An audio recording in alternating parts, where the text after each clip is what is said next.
दोस्तों किस तरह से लोकतंत्र को एक बड़ी जीत मिली थी। Chief justice of India DY Chandrachud के एक फैसले के बाद हमारा चुनाव आयोग आजाद होने जा रहा था। और याद कीजिए उनका क्या फैसला था। उनका यह फैसला था कि चुनाव आयोग की नियुक्ति में 3 लोग होंगे, प्रधानमंत्री, नेता विपक्ष और चीफ जस्टिस ऑफ इंडिया।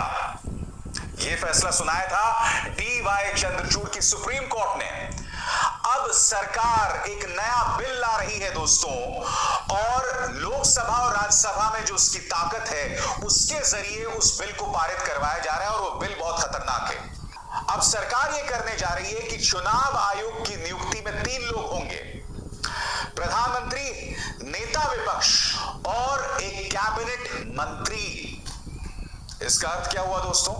इसका अर्थ यह हुआ कि 3 में से 2 वोट्स मोदी सरकार के होंगे।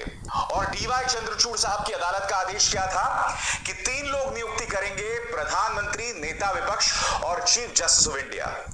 और ये तीनों अलग अलग हैं, एक प्रधानमंत्री की ताकत, एक नेता विपक्ष की ताकत और एक चीफ जस्टिस ऑफ इंडिया की ताकत। यानी कि मामला बराबरी का था।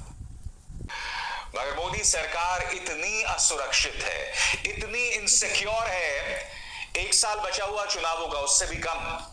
वो चाहते हैं कि सारी जो संस्थाएं उनके हाथ में कैद रहें। लोकसभा और राज्यसभा की क्या हालत है दोस्तों, आप जानते हैं। आए दिन विपक्ष इस बात को लेकर शिकायत करती रहती है कि लोकसभा अध्यक्ष ओम बिरला और राज्यसभा के सभापति जगदीप धनखड़ पक्षपात कर रहे हैं। याद कीजिए कल क्या हुआ था, राहुल गांधी भाषण दे रहे थे और 37 मिनट के भाषण में महज 13 मिनट उनके चेहरे पर था।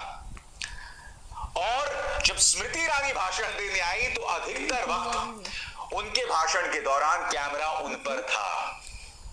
यह हालत लोकसभा की हो गई है।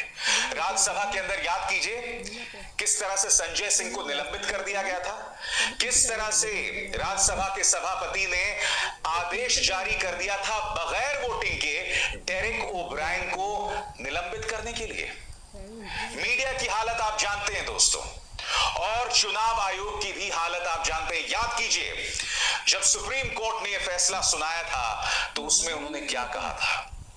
उसमें उन्होंने कहा था कि हमें ऐसा चुनाव आयोग चाहिए जो प्रधानमंत्री की हरकतों पर भी सवाल कर सके।